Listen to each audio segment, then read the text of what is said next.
Hey everyone, it's Kino here. Thanks so much for tuning in to this Yoga Sutra study course. Bring your hands together. We'll begin with the sound Om. Inhale.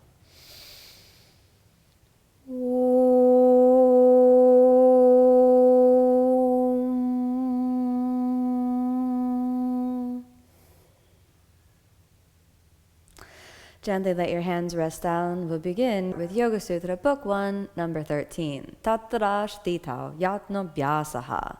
We understand that we begin with the traditional practice, the chanting of the sutra, word by word, and then we'll get into the discussion. So repeat after me.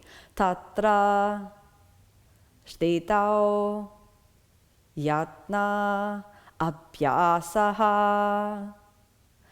Tatra Sthitau Yatno Bhyāsah. Tatra Sthitau Yatno Bhyāsah. Tatra Sthitau Yatno Bhyāsah. Tatra Sthitau Yatno Bhyāsah. Last time. Tatra Sthitau Yatno Bhyāsah. Now let's talk about what it means. Tatra Sthitau Yatno Bhyāsah. The first word tatra. Of these, meaning of everything that you can do, Tatra Sthitau, strength and steadiness of mind. Yatna, effort, abhyasa, practice. What does that mean all together? So if we have the word by word, of everything that you can do, constituting effort. Those things which create sthitau, strength and steadiness of mind, constitute right effort in abhyasa. So let's just break that down for a moment. Of everything that you can do in the practice journey of abhyasa, of your practice, efforts, yatno, made to create sthitau, strength and steadiness of mind, this constitutes right practice. How many times have you come to your mat, maybe like me, a little bit too attached to the attainment of a particular pose that day? I remember one day that I fought for a forearm balance, was trying to balance a forearm balance, Pinchamayurasana, and I tried the pose almost 20 times. I was fighting with myself for the pose. My mind was anything but in the state of sthitau, a strong, steady, clear mind. I was attached to the goal, and I was fighting myself, and I was fighting the body, and I was fighting people who told me, hey, Kino, why don't you chill out? It's just a yoga pose. You can try it the next day.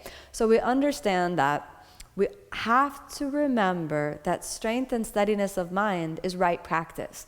When you come into your practice and your mind gets disturbed because you want that pose, your mind gets disturbed because there are things that are bothering you. For example, sometimes when I'm practicing, I can get a little overwhelmed with frustration. I feel like I'm frustrated. Why am I not doing this pose soon enough? Why am I not the right shape? Why am I not a little bit taller? So all of these things kind of come up and they disturb the balance of the mind. Yoga is not the attainment of the poses. Yoga is effort placed at concentrating and steadying the mind, that elusive state of sthitau.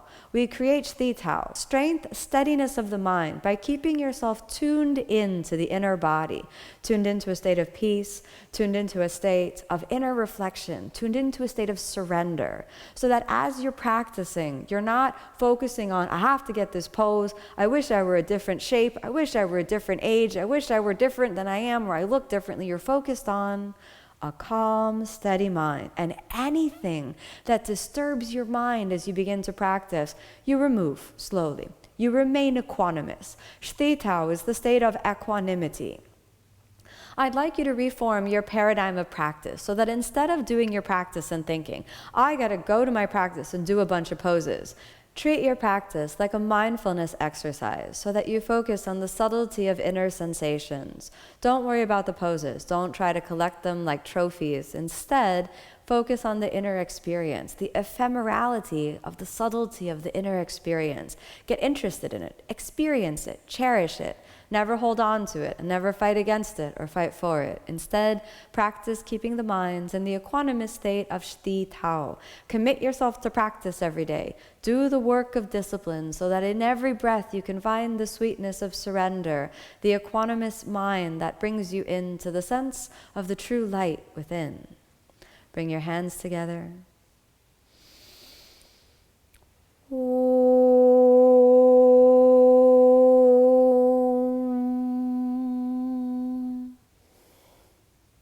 Namaste.